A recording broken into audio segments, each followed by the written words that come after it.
ప్రపంచములో అనేక మంది గొప్పవారు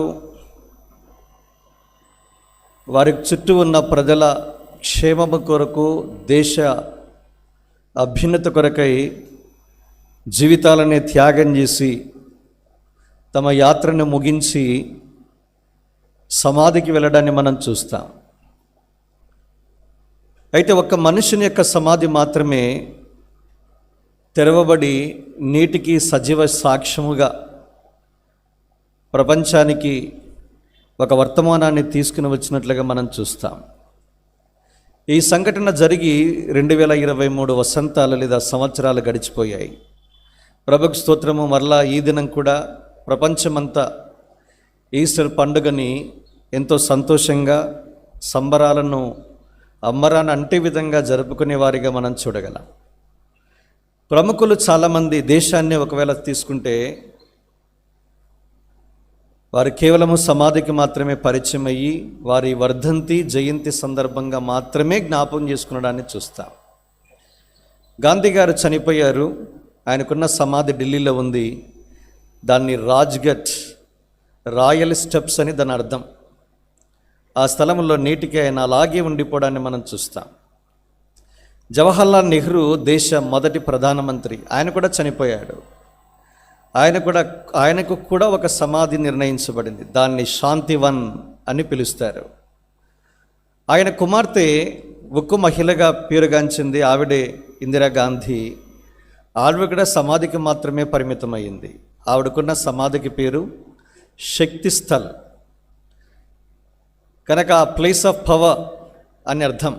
కనుక ఆమె కూడా సమాధికి మాత్రమే పరిమితమైంది. ఆవిడ కుమారుడు ఆయనే రాజీవ్ గాంధీ గారు మే మాసంలో చనిపోయాడు. 1991 అనుకుంటాను. నేను చక్కగా ఆల్ ఇండియా మెరిట్ అని ఒక ఎగ్జామినేషన్ జరుగుతూ ఉంది. పిడుగులాంటి వార్త పడి ఎగ్జామినేషన్ క్యాన్సిల్ అయ్యింది. తర్వాత పర్మనెంట్గానే ఆ ఎంట్రన్స్ ఎగ్జామినేషన్ క్లోజ్ చేశారు. ఆయన కూడా చనిపోయాడు. అయితే ఆయనకు కూడా ఒక స్థలము కేటాయించబడింది, సమాధికి పేరు పెట్టారు. దాన్ని ఏమన్నారు? వీర్ భూమి అని పేరు పెట్టారు. ఇంకా కొంచెం ముందుకెళితే ఒకవేళ లాల్ బహదూర్ శాస్త్రి గారు కూడా, ఆయన కూడా చనిపోయాడు. అందరికీ బాగా తెలిసేవంతా. ఒకవేళ ఏప్రిల్ మాసము నెక్స్ట్ మనకుంది, ఆయనే బాబు జగజ్జీవన్ రావు జయంతి. ఆయన పుట్టినరోజును కూడా మనం జరుపుకుంటాము. అది కూడా పబ్లిక్ హాలిడే. ఆయన కూడా సమాధికి పరిమితమయ్యాడు. ఆయనకున్న సమాధికి పేరు సమతా స్థల్. సమత అంటే యూనిటీ. వాస్తవానికి ఏమి సమానత్వం ఉండదు, ఊరికే పేరుకే ఉంటాయి. ఏమంటే పండుగలు ఇస్తారు కనుక జరుపుకోవాలా. ఎక్కడ సమానత్వాన్ని మనం చూడం, వివక్షనే చూస్తాం. తర్వాత ఇలాగూ చెప్పుకుంటూ పోతే డాక్టర్ బిఆర్ అంబేద్కర్, ఆయన కూడా ఏప్రిల్ 14 పుట్టాడు. కనుక ఆయన జయంతిని కూడా మనం జరుపుకుంటాం. భారత రాజ్యాంగ నిర్మాత. ఆయనకున్న సమాధికి పేరు పెట్టారు చైత్య భూమి. కనుక ఇలాంటి పేర్లతో సమాధులు పిలువబడుతున్నాయి. అక్కడికి వెళ్ళి చాలామంది స్మరించుకుంటారు, వారు చేసిన సేవలను జ్ఞాపకము చేసుకుంటారు. అయితే ప్రపంచంలో ఒకే ఒక మనుషుని సమాధి నేటికి తెరవబడి ఒక గొప్ప సాక్షార్థంగా నేటికి ప్రకటిస్తూనే ఉంది. సమాధి కూడా మాట్లాడుతుంది. ఓపెన్ సెపుల్కర్, తెరవబడిన సమాధి. ఆయనే యేసుక్రీస్తు ప్రభువారు. 6000 సంవత్సరాల మానవ చరిత్రలో ఏ మనుషుని సమాధి తెరవబడలే, ఒకే ఒక మనుషుని సమాధి, ఆయనే యేసుక్రీస్తు ప్రభువారు. కనుక యేసుక్రీస్తు ప్రభువారి యొక్క సమాధిని వెతుక్కుంటూ వెళ్ళిన వారిని ఉద్దేశించి దేవదూత మాట్లాడిన మాట, why seek the living among dead. సజీవుడైన వారిని మీరెందుకు మృతులలో వెరుకుచున్నారు? ఆయన చెప్పినట్టే 3వ దినాన లేచి ఉన్నాడు. కనుక యేసుక్రీస్తు ప్రభువారిని యోహాను భక్తుడు పద్మాసు దీపంలో చూశాడు. వెంటనే యేసు ప్రభువారు ఏం మాట్లాడాడు? నేను మృతుడనైతిని గాని, భయపడకము, నేను మృతుడనైతిని గాని యుగ యుగములు సజీవుడనై ఉన్నాను. కనుక ఒక దినం కాదు సజీవుడు. ఆయన భౌత, వర్తమాన, భవిష్యత్ కాలాల్లో యుగ యుగాలు ఏకరీతిగా ఉన్నాడు. నేటికి కూడా ఆయన సజీవుడే, మన మధ్య కూడా ఆయన సంచరించుచున్నాడు. కనుక అలాంటి సజీవుడైన యేసుక్రీస్తు ప్రభువు యొక్క పునరుద్ధానము 4 కనీసము సంగతులను ప్రపంచానికి ప్రకటన చేసేసింది. తర్వాత ఆత్మ సంబంధమైన దీవెనలను మనం చూడగలం. మొదటిది, ఆయన పునరుద్ధానం ద్వారా తెలియజేయబడిన ప్రకటన ఏంటంటే, ఆయన శరీరమును బట్టి దావీదు సంతానముగాను, మృతులలో నుండి లేపబడుట ద్వారా పునరుద్ధానుడైనందున పరిశుద్ధమైన ఆత్మను బట్టి దేవుని కుమారుడుగాను ప్రభావముతో ఏం చెప్పాడు, ఆయన బయలుపరచబడి ఉన్నాడు. రోమపత్రిక 1వ అధ్యాయము తెలుగులో 2-7 వచనాలు కలిసి ఉన్నాయి. కేజీవీలో మీరు చూస్తే 5వ వచనంలో మీకు ఈ మాట మీద కనిపిస్తుంది. కనుక యేసుక్రీస్తు ప్రభువారి యొక్క పునరుద్ధానము ప్రపంచానికి చాటి చెప్పిన సంగతి ఏంటంటే, ఆయన దేవుని కుమారుడుగా ప్రభావముతో నిరూపించబడ్డాడు. వాస్తవానికి దేవుని కుమారుడుగా ప్రత్యక్షమయ్యాడు. అందుకే ఏలైనగా మనకు శిశువు పుట్టెను, మనకు కుమారుడు అనుగ్రహించబడ్డాడు అని రాయబడింది. కానీ ఆ కుమారుడు పుట్టిన తర్వాత ఆయన చనిపోయాడు, సమాధికి వెళ్ళాడు, తిరిగి లేచాడు. ఈ విధంగా ఏమయ్యాడు, ప్రభావముతో ఆయన రూఢిపరచబడ్డాడు. కనుక మరణము బంధించడం అసాధ్యము. అందుకే యేసుక్రీస్తు ప్రభువారి యొక్క శరీరము కొల్లిపోలేదు. పాతాళ లోక వేదనలు ఆయన ఏమాత్రము పట్టి బంధించడం అసాధ్యమయ్యింది, తిరిగి లేచాడు. అందుకే నేరుగా రూఢిగా ప్రపంచానికి ఆయన మాత్రమే దేవుని కుమారుడు, మరణమును జయించిన వాడని ప్రకటించబడింది. అందుకే యేసుక్రీస్తు ప్రభువారు ఈ దినాన తిరిగి లేవడం ద్వారా ఆయన దేవుని కుమారుడిగా రూఢిపరచబడి ఆయన ప్రపంచాన్ని జయించాడు, మరణాన్ని జయించాడు, అపవాదిని జయించాడు, తన శరీరాన్ని జయించాడు. చివరికి లోకములో ఉన్న ప్రతి మనిషికి ఏదైతే ఉందో, ఏదైతే భయం ఉందో, ఆ మరణ భయాన్ని కూడా జయించి, ఓ మరణమా నీ విజయం ఎక్కడా, ఓ మరణమా నీ ముల్లెక్కడా, మరణపు ముల్లు పాపము, పాపానికి ఉన్న బలము ధర్మశాస్త్రమే, అయినను మన ప్రభువైన యేసుక్రీస్తు మూలముగా జయం అనుగ్రహించుచున్న దేవునికి స్తోత్రము. జయ గీతం ఎత్తి పాడడానికి ఆధారాన్ని ప్రపంచానికి చూపించాడు. అది మొదటి సంగతి. ఇంకా కొంచెం ముందుకెళితే పునరుద్ధానం ద్వారా దేవుడు పాత నిబంధన భక్తులకి ఏమని రూఢిపరిచాడు? అపోస్తల కార్యములు 13వ అధ్యాయం 33-34 వచనాల్లో దేవుడు యేసు ప్రభువుని లేపాడు. లేపేం చేశాడు? మన పితలతో దేవుడు ఏదైతే చేశాడో ఆ వాగ్దానాలన్నిటినీ కూడా నెరవేర్చి రూఢిపరిచాడు, స్టాంప్ వేశాడు, అటెస్టేషన్ చేశాడు. ప్రవచనాలు తన గురించి ఏవైతే మాట్లాడాయో ఎక్కడ రాయబడ్డాయి? పాత నిబంధనల 39 పుస్తకాలు. అందుకే యేసుక్రీస్తు ప్రభువారు ఇదే లూకా సువార్త 24వ అధ్యాయం 44లో అన్నాడు, అయ్యా ఎమ్మాయి గ్రామస్తులు ఇద్దరితో అన్నాడు, నా గురించి మోసే ధర్మశాస్త్రంలో ఏదైతే రాయబడిందో, నా గురించి ప్రవక్తల గ్రంథాల్లో ఏవైతే రాశారో, కీర్తన గ్రంథాల్లో నా గురించి ఏవైతే వ్రాయబడ్డాయో, ఇదేనా అవన్నీ కూడా నేను లేపబడ్డా, ఏమయ్యాయి? నెరవేర్చబడ్డాయి. అద్భుతమైన మాట పలికినట్లుగా మనం చూస్తాము. వెరసి మొత్తం ధర్మశాస్త్రం అంటే 5 పుస్తకాలు, ప్రవక్తల గ్రంథాలంటే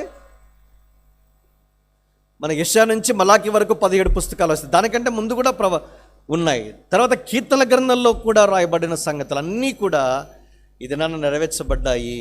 అంటే పాత నిబంధనలో తన గురించి రాయబడినవన్నీ కూడా ప్రవచనాలు నెరవేర్చబడ్డాయి. ఒక మనుషుని గురించి ఆయన పుట్టబోతున్నాడన్న మాటలు నెరవేర్చబడ్డాయి, ఆయన చనిపోతాడన్న సంగతి నెరవేర్చబడ్డాయి, ఆయన తిరిగి లేస్తాడన్న సంగతి కూడా 100% నెరవేర్చబడ్డాయి. అద్భుతంగా ఆయన మరణ, భూస్థాపన, పునరుద్ధానాలకు సంబంధించిన ప్రతి ప్రవచనము నెరవేర్చబడింది. స్తోత్రాలు దేవునికి. పితలతో చేసిన వాగ్దానం నెరవేర్చబడ్డాయి. అది రెండవ సంగతి. మూడవది ఏంటి? మన విశ్వాసానికి ఏదైతే మూలమో ఆ మూలము లేదా పునాది యేసు ప్రభువారు పునరుద్ధానుడై తిరిగి లేవడం ద్వారా స్థిరపరచబడింది. పునాది స్థిరపరచబడింది. అందుకే 1 కొరింథీ పత్రిక 15వ అధ్యాయము పునరుద్ధానానికి సంబంధించినటువంటి అధ్యాయం. అది యేసుక్రీస్తు ప్రభువారు తిరిగి లేవడం ద్వారా ఏమవుతుందంటే మన విశ్వాసము ఏమవుతుంది? స్థిరపరచబడుతూ ఉంది. అయ్యా యేసు మృతుల్లో నుంచి తిరిగి లేచాడు, మీరేమంటున్నారు? అరే క్రీస్తు లేపబడలేడు అంటున్నారు. అరే మీరు క్రీస్తు లేపబడకపోతే మేము ప్రకటించు మాట వ్యర్థం, మీ విశ్వాసం కూడా వ్యర్థమే. అయితే క్రీస్తు లేపబడి ఉన్నాడు. ఈ విశ్వాసం ఏమైంది? ఇప్పుడు ఆ పునాది అన్నది స్థిరపరచబడింది. Sure foundation of our faith. విశ్వాసము పరిపూర్ణ స్థిరమైన పునాది అదే క్రీస్తు యేసు ప్రభువారి యొక్క పునరుద్ధానం ద్వారానే స్థిరపరచబడింది. దాన్ని బట్టి దేవుని మనం స్తుతించబద్దులం. ఇది నా యేసు ప్రభువారు లేవకపోతే మన విశ్వాసం వ్యర్థము అంటాడు. ఇంకొక మాట, మీరు ఇంకను మీ పాపాల్లోనే నిలిచి ఉంటారు. అందుకే 1 కొరింథీ 15-12 వచనాలు ఈ భాగాలు ఉన్నాయి. ఇక 4వది చివరిది ఏంటంటే యేసుక్రీస్తు ప్రభువారు తిరిగి లేవడం ద్వారా కలిగిన ప్రయోజనము 1 కొరింథీ పత్రిక 15:22-23 వచనాల్లో చూస్తే, ఆదాము పుట్టాడు, చనిపోయాడు, కానీ కడపట ఆదాముని యేసుక్రీస్తు ప్రభువారు ఏమయ్యాడు? ఆయన చనిపోయి తిరిగి లేచాడు. ఆయన ప్రథమ ఫలము. ఇదన్నా యేసుక్రీస్తునందు విశ్వాసం ఉంచిన ప్రతి వారు చనిపోతే తిరిగి వారి వారి వరసలోనే తిరిగి బ్రతికింపబడదురు. మన పునరుద్ధానానికి కూడా ఏం కలిగింది? ఒక నిరీక్షణ, రే ఆఫ్ హోప్, ఒక నిరీక్షణ రేఖ, కాంతి రేఖ యేసుప్రభువారి యొక్క పునరుద్ధానం ద్వారా కలిగింది. కనుక యేసుప్రభువు తిరిగి లేచరు కనుక ఒక మనిషి చనిపోతే తిరిగి లేస్తాడు. ఒకటేమో జీవ పునరుద్ధానానికి, రెండేమో మరణ పునరుద్ధానానికి, తీర్పు పునరుద్ధానానికి వెళ్ళిపోతారు. క్రీస్తునందు విశ్వాసం ఉంచకపోతే పోతారు, ఇటువైపు వెళ్తారు. అయితే యేసునందు విశ్వాసం ఉంచి చనిపోయిన వారు జీవ పునరుద్ధానము. కేవలం కళ్ళు మూసుకొని కళ్ళు తెరుస్తాం. విధానాన్ని యేసు ఇచ్చినప్పుడు ఆయనతో పాటు తిరిగి లేస్తాం. ఈ 4 ప్రాముఖ్యమైన సంగతులు యేసుప్రభువారి యొక్క పునరుద్ధానము ద్వారా బట్టబయలు చేయబడ్డాయి. బహిరంగంగా, తేటగా, ఎంతో ప్రగాఢంగా ప్రకటించబడుతూ వచ్చాయి. ప్రభుకు స్తోత్రం. అట్టి పునరుద్ధానములో మళ్ళందరినీ కూడా పాలి భాగస్తునిగా చేశాడు. యేసు పునరుద్ధానాన్ని గురించి కొత్త నిబంధనలో కనీసం 40 సందర్భాల్లో మరి భక్తులు రాసినట్లుగా మనం చూస్తాం. మరి యేసు పునరుద్ధానం ద్వారా మనకు తీసుకురాబడిన ఆశీర్వాదాలు ఏంటి? చాలా వైడ్ రేంజ్ సబ్జెక్ట్ ఇది. నాకున్న సమయ పరిమితిని బట్టి ఒక 10 నిమిషాల్లో ఒక 5 సంగతులు మీకు జ్ఞాపం చేసి నేను ముగించే ప్రయత్నం చేస్తాను. రోమపత్రిక 10వ అధ్యాయం 9వ వచనం. రోమపత్రిక 10:9. అదేమనగా యేసు ప్రభువని నోటితో ఒప్పుకొని దేవుడు మృతుల్లో నుండి ఆయనను లేపనని నీ హృదయమందు విశ్వసించిన ఎడల నీవు రక్షింపబడదు. యేసు ప్రభువారి యొక్క మరణ, భూస్థాపన, పునరుద్ధానందలి విశ్వాసము మనకేం తీసుకుని వస్తుంది? రక్షణ తీసుకుంది. యేసు ప్రభువారు చనిపోవడం అనేది మాత్రమే కాదు, యేసు ప్రభువారు చనిపోయాడు, తిరిగి లేచాడని నమ్మాలా. అప్పుడు నీకు నాకు ఏమవుతుంది? రక్షణ పరిపూర్ణమవుతుంది. ప్రభుకు స్తోత్రం. ఈ దినాన ఇటు రక్షణ యేసు ప్రభువారి యొక్క శిలవ మరణముతో ఆరంభించబడి పునరుద్ధానం ద్వారా ఏం చేయబడినది? పరిపూర్ణం చేయబడింది. ఇంకొక రోజు ఉంది, నీవు నేను సంపూర్ణంగా రక్షించబడతావు. అంటే ఈ దేహం నుంచి కూడా రక్షించబడే ఒక దినం ఉంది.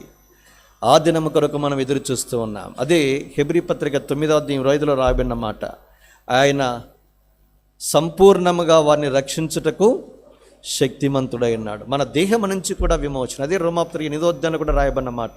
ఈ సృష్టికి కూడా మిగుల ఆశతో తేరి చూస్తూ ఉంది దేవుని కుమారుల యొక్క విమోచన కొరకు. ఇప్పటికే విమోచించబడ్డాం ఒక ఎత్తు, ఆయన రక్తం ద్వారా విమోచించబడ్డాం. 1 పేతురు 1వ అధ్యాయం 18-19 వచనాల్లో. కానీ ఇంకొక విమోచన దేహం నుంచి కూడా విమోచించబడదు, అదొక భాగం. కనుక ఈ దినాన యేసు ప్రభువారు నా జీవితంలో చేసిన ఈ గొప్ప కార్యము, ఆయన తిరిగి లేపబడడం ద్వారా నీకు నాకు ఈ రక్షణ ప్రసాదించబడింది. విశ్వసించాం, రక్షణలోనికి వచ్చాం. ఈ రక్షణ ఎప్పుడు కావాలని దేవుడు కోరుకున్నాడో తెలుసా అండి? 2 తెస్సలోనిక 2వ అధ్యాయం 13లో ఆది నుండి రక్షణ పొందుటకు దేవుడు మిమ్మును ఏర్పరచుకునేను. ఆదిలోనే నీకు నాకు ఈ రక్షణ కావాలని దేవుడు ఏర్పరచుకున్నాడు. ఈరోజు కాదు మనం ఏర్పరచుకునబడింది, ఆదిలోనే దేవుడు నన్ను దేవుడు ఏర్పరచుకున్నాడు. ఇంకా ఈ రక్షణను ఏం చేశాడు?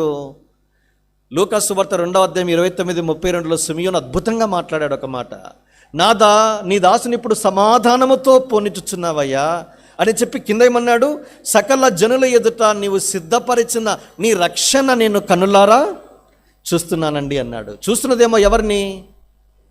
యేసుప్రభువుని. ఏమని పలకాలా?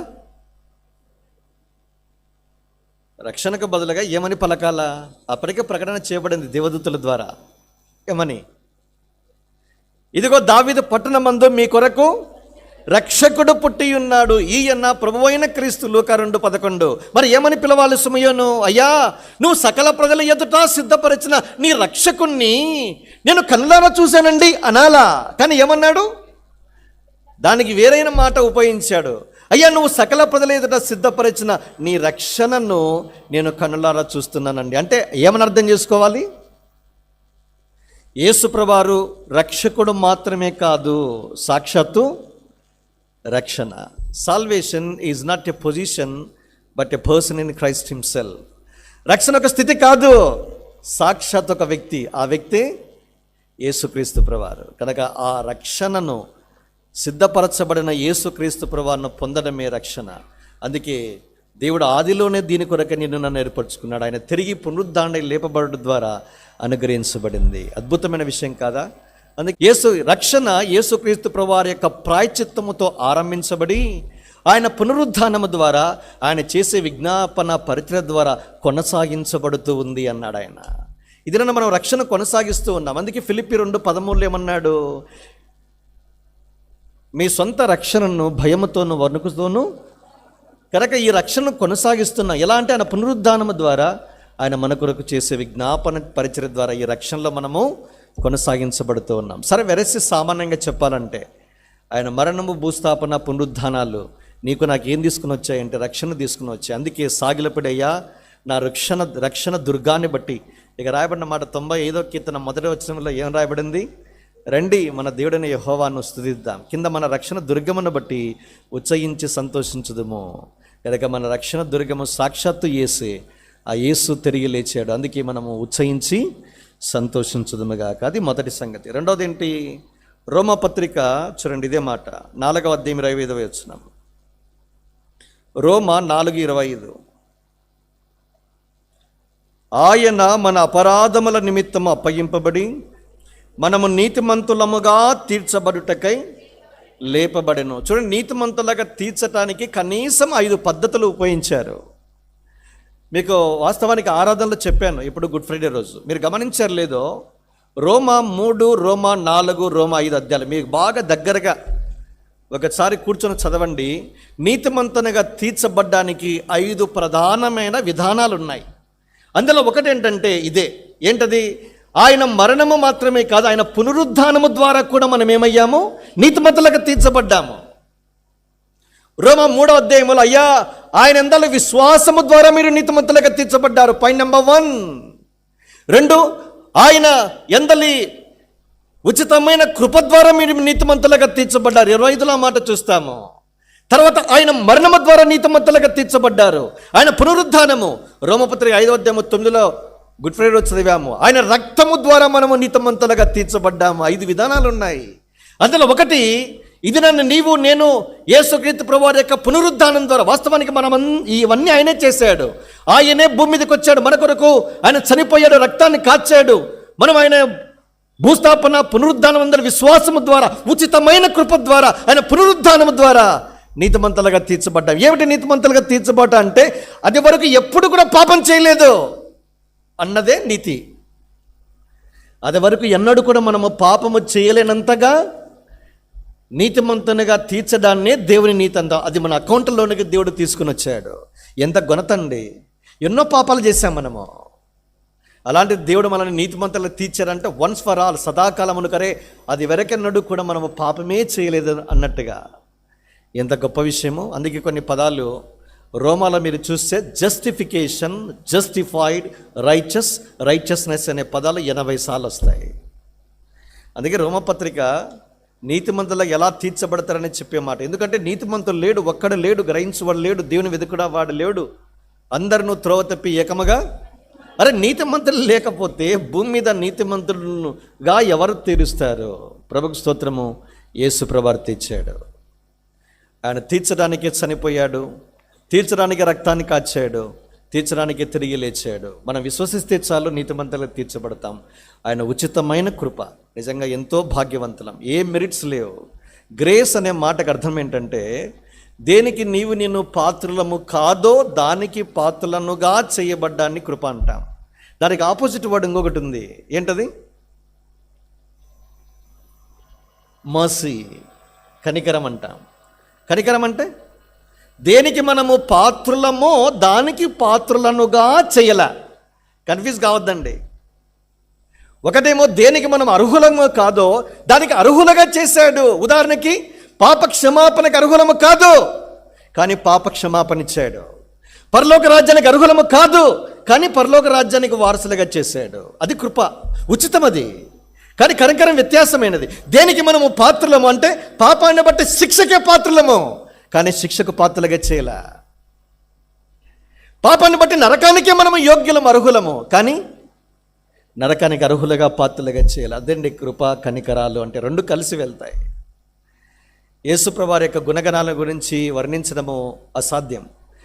మోషేకు ఒక సంఘటన జరిగింది. నిర్గమకాండం 33వ అధ్యాయంలో ఒక ప్రార్థన చేశాడు. ఏమయ్యా, నా ఎడల నీకు కటాక్షం కలిగితే దయచేసి నీ మహిమను చూపించు. 33వ అధ్యాయం 15 నుంచి 24 వచనాల్లో చూస్తాం.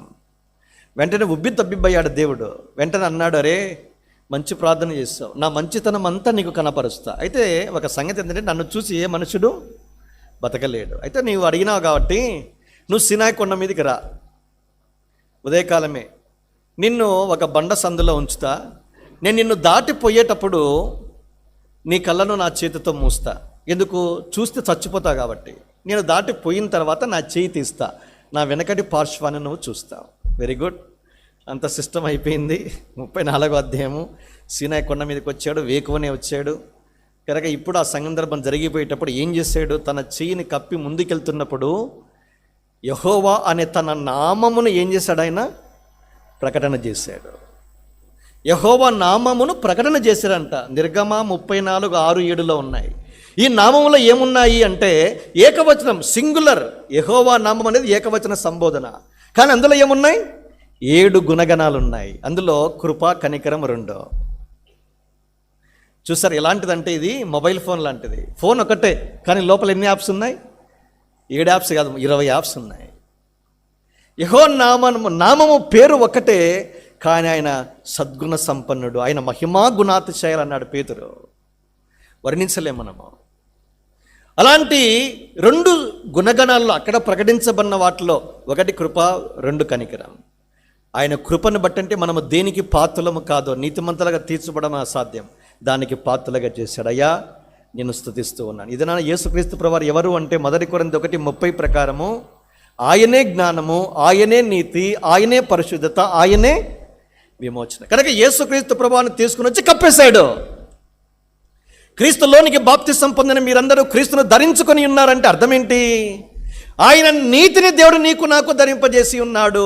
ఇప్పుడు యేసుక్రీస్తు ప్రభువారిని ధరింపజేసినప్పుడు మనము, దేవుడు మనల్ని చూసినప్పుడు ఆయన మనల్ని నీతిగానే, నీతిమంతులుగానే చూస్తాడు. ఏదైతే మనల్ని కప్పుతుందో అదే కనబడుతుంది. కనబడని శాతం ఎంత? నేను వచ్చాక నిలబడ్డాను అనుకోండి, నాలో మీరు చూసేది ఏంటంటే తలకాయ ఒకటి చూస్తారు, ఈ 2 చేతులు, ఒకవేళ సాక్సులు వేసుకొని, అలా సాక్సులు వేసుకొని అది కూడా కనబడడు. అంటే ఒక మనిషి యొక్క దేహంలో 95% నేను వేసుకున్న వస్త్రాలే కప్పుతాయి. యేసుక్రీస్తు ప్రభువాన్ని దేవుడు ధరింపజేశాడంటే దేవుని నీతిని ధరింపజేశాడు. మనము దేవునికి సదాకాలముకు నీతిమంతులుగానే కనబడతాం. అది వరకు ఎన్నడూ కూడా పాపము చేయని వారంగానే దేవుడు నీతిగా, నీతిమంతులుగా మనల్ని చూస్తూ ఉన్నాడు. యోగ్యులమా అండి? అది పునరుద్ధానం ద్వారా జరిగిన అద్భుతమైన విషయం. ప్రభుకు స్తోత్రము. దేవుని రక్షణ బట్టి మాత్రమే గాక నీతిని బట్టి కూడా ఆరాధించాలి. ఈ 3వ సంగతి రోమాపత్రిక 7వ అధ్యాయం. నేను కొంచెం వేగంగా వెళ్తాను. 7వ అధ్యాయం 4వ వచనం మీరు గమనించండి. కావున నా సహోదరులారా, మనము దేవుని కొరకు ఫలమును ఫలించున్నట్లు మృతులలో నుండి లేపబడిన క్రీస్తు అను వేరొకని చేరుటకై మీరును ఆయన శరీరం ద్వారా ధర్మశాస్త్రం విషయమై మృతులు అయితిరి. ఏమన్నాడు? మృతుల్లో నుండి తిరిగి లేపబడిన యేసుక్రీస్తు. ఆయన తిరిగి లేపబడిన కారణాన దేవుడు మనల్ని ఏం చేశారంటే యేసుక్రీస్తులో అంటు కట్టాడు. తద్వారా దేవుని కొరకు ఏం ఫలిస్తున్నాము? ఫలాలు ఫలిస్తున్నాం. నిష్ఫలమైన జీవితం ఇదినా ఏమైంది? ఫలభరితమైన జీవితం అయింది. ఒకప్పుడు నిష్ఫలం ఏమీ లేదు, డొల్లా, డ్రై, ఎండిపోయిన చవిసారం లేని జీవితం ఇప్పుడు ఏమైంది? అద్భుతంగా ఫలించే జీవితంగా దేవుడు మార్చాడు. యేసు తిరిగి లేపబడకపోతే, యేసులో మనం అంటు కట్టబడకపోతే సదాకాలం ఎండిపోయినవన్నీ తీసుకెళ్ళి కాల్చేస్తారంతే. దేనికి ఉపయోగపడతాయి? మిగిలేదు బూడిదే. అయితే క్రీస్తులో అంటుగట్టి దేవుని కొరకు ఫలాలు ఫలించడానికి దేవుడు మనల్ని ఆయన పునరుద్ధానం ద్వారా వాడుకుంటూ ఉన్నాడు. ఎంత అద్భుతం అండి! ఇశ్రాయేలు ప్రజలు ఇప్పటికీ కూడా ఎండిన భూమి ఏముండదు అక్కడ. 50 ఏళ్ళ వెనక్కి వెళితే భక్సింగ్ గారు కూడా రాశారు, దాదాపుగా ఆయన ఎప్పుడో పురాణ దైవ మర్మాల్లో, కస్తూరి పుష్పము, అది ఎక్కడ ఉంది చూసా, యెషయా 35లో ఉన్నట్లు ఎండిన భూమి ఏం చేస్తుందంట? ఎండిన భూమి కస్తూరి పుష్పాలు ఫలిస్తాయి. ఎంతగా అంటే ఈ దినాన దాదాపుగా ప్రపంచానికి 2/3 వంతులు ప్రపంచంలో ఉన్న మూల ప్రాంతాలు కూడా వాళ్ళకున్న ఫ్రూట్స్ ఏవైతే ప్రోడక్ట్స్ ఉన్నాయో ప్రపంచానికి ఎగుమతి చేస్తున్నారు వాళ్ళు. స్టాటిస్టిక్స్ మీరు చూస్తే, మీరు గూగుల్ తల్లి దగ్గరికి దీనికి ప్రశ్నలకి ఏమి ఆన్సర్ తెలుసుకోవడానికి బుర్ర బద్దలు కట్టుకోనక్కల్లా, ప్రతి జవాబు ఆవిడే చెప్తుంది. ఆ తల్లిగారు ఉన్నారు కాబట్టి సులభతరం అవుతుంది. 2023 అకార్డింగ్ టు ఇది ఫైనాన్షియల్ ఇయర్, ఇదే లాస్ట్ రోజు. మనం టైప్ చేసామనుకోండి వెంటనే చెప్పేసి ఇంత ప్రోడక్ట్, ఇన్ని కోట్ల టర్నోవర్ పండించారు, ఎగుమతి చేశారు. ప్రపంచానికి ఎంత ఆశీర్వాదకరంగా. మన పెద్ద ఆయన చంద్రబాబు నాయుడు గారు కూడా అక్కడికి వెళ్ళి అక్కడ వ్యవసాయ పరిశోధన అక్కడ ఎట్లా అరే నీళ్లు కూడా లేదు, ఒకటే ఒక మంచినీటి సరస్సు వాళ్ళకి, అదే గలిలయ సముద్రం.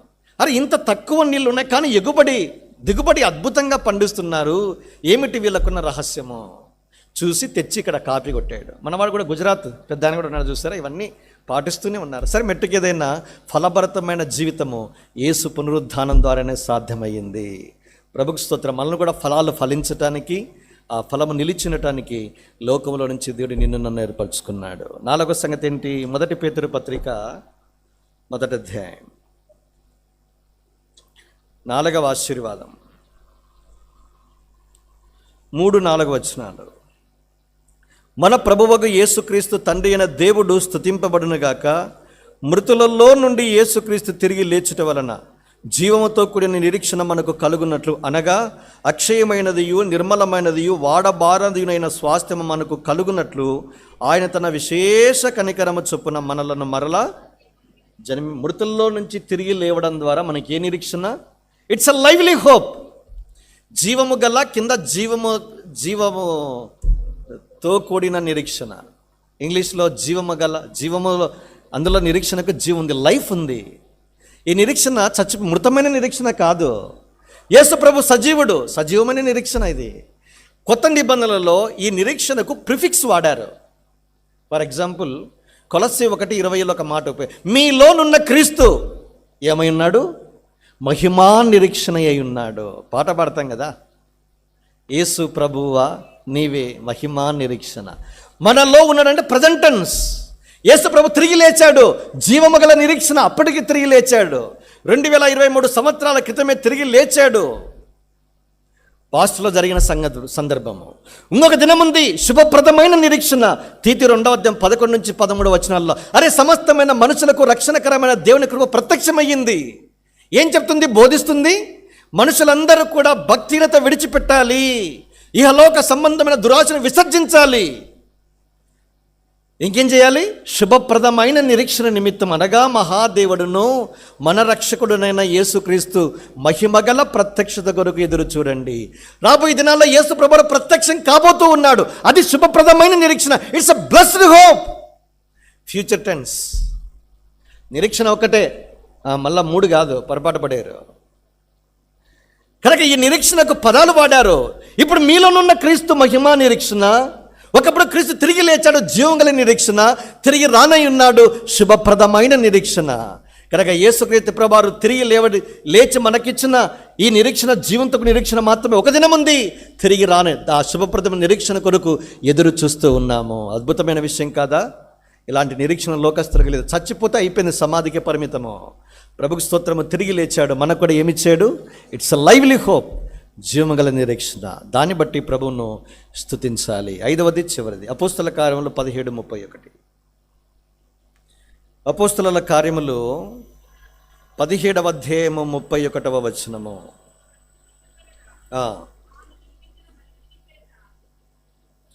నీతిని అనుసరించి భూలోకమునకు తీర్పు తీర్చబోయేడి యొక్క దినమును నిర్ణయించి ఉన్నాడు. మృతులలో నుండి ఆయనను లేపినందున దీనిని నమ్ముటకు అందరికీ ఆధారము కలగజేసి ఉన్నాడు. మృతుల పునరుద్ధానం, యేసు ప్రభువారి పునరుద్ధానం ద్వారా ఏముందంట? ఒక దినం ముందు తీర్పు. మహాధవల సింహాసనం దగ్గరికి వస్తారు. ఎవరు? యేసు ప్రభునందు విశ్వాసం ఉంచని వారు. ఇప్పటికే తీర్పు తీర్చబడింది. యోహాను సువార్త 3వ అధ్యాయం 17వ వచనం ఏముంది? దేవుని కుమారుని యందు వారి విశ్వాసం ఉంచలేదు కనుక ఇప్పటికీ ఇంతకు మునిపే వారికి తీర్పు తీర్చబడింది. ఆల్రెడీ జడ్జిమెంట్ కింద ఉన్నారు లోకస్తులంతా. అయితే ప్రభుకు స్తోత్రము, యేసునందు విశ్వాసం ఉంచిన మనకి ఏం లేదు? తీర్పు లేదు. వారు మరణంలో నుంచి జీవంలోనికి దాటించబడ్డారు. What a life! ఎంత అద్భుతమైన ఆశీర్వాదం అండి. చనిపోయిన ప్రతి మనుషుడు మహాధవల సింహాసనం ఎదురు తీర్పు దగ్గర నిలబడాల్సిందే. సర్వలోకము రావాలి. అయితే మహాధవల సింహాసనం దగ్గర విశ్వాసులు రారు. ఎక్కడికి వస్తారు? క్రీస్తు న్యాయపీఠం దగ్గరికి వస్తారు. అక్కడ ఏముంది? బహుమానాలు ఉన్నాయి. దాన్నే బీమా తీర్పు అంటాం. అక్కడ పనిష్మెంట్ లేదు. పనిష్మెంట్ ఆల్రెడీ అయిపోయింది. రోమా 8వ అధ్యాయం 1వ వచనంలో క్రీస్తునందు మనకి ఏ శిక్షావిధి లేదు, కొట్టివేయబడింది. ఎక్కడ? యేసుక్రీస్తు దాన్నే భరించాడు. నీ యొక్క నమ్మకత్వాన్ని బట్టి, చేసిన పనిని బట్టి బహుమానాలు పెరగడమా తగ్గడమా తీసుకోవడమా ఉంటుంది. అది క్రీస్తు న్యాయపీఠం. విశ్వాసులు రారు తీర్పులోనికి. ఎంత గొప్ప విషయం అండి. ఇక్కడ కూర్చున్న నా ప్రియ సహోదరి ఈ తీర్పులో ఇంతకు మునుపు ఇంకనూ యేసు ప్రభునందు విశ్వాసం ఉంచకపోతే ఇప్పటికే నువ్వు తీర్పులో ఉన్నావు. అయితే నేను తీర్పులోనికి రాకుండా మరణంలో నుంచి జీవంలోనికి దాటించడానికి యేసు పునరుద్ధానుడై తిరిగి లేచాడు. నీకు కూడా ఈ నిరీక్షణ, ఈ కూడా ఒక ఉచితమైన వరాన్ని నీకు ఇవ్వాలని, నీకు కృప ప్రసాదించాలని కోరుచూ ఉన్నాడు. మేక్ రైట్ డెసిషన్, తీర్మానించుకో. కనుక ఇలాంటి 5 ఆత్మ సంబంధమైన దీవెనలకు ఎన్నో ఉన్నాయి. పునరుద్ధాన ఆశీర్వాదాలు, ద బ్లెస్సింగ్స్ ఆఫ్ రిజరెక్షన్. అయితే నేను 5 పంచుకున్నా. 1 రక్షణ, 2 నీతిమంతులుగా తీర్చబడట, 3వది ఏంటి ఫలభరితమైన జీవితము, 4వది జీవంగల నిరీక్షణ, 5వది చివరిది తీర్పులోనికి రాగా మరలో నుంచి జీవంలోనికి దాటించబడ్డాం. కనుక అలాంటి 5 ఆత్మ సంబంధమైన దీవెనలకు మనం ఎంతగా దేవుని స్తుతించిన రుణస్థులం. అందుకే సమాధిలో లేడు, తిరిగి లేపబడిన క్రీస్తును హృదయపూర్వకంగా ఎలుగెత్తి ఆరాధించినట్లు ప్రభువు సమృద్ధి అయిన కృప అనుగ్రహించును గాక.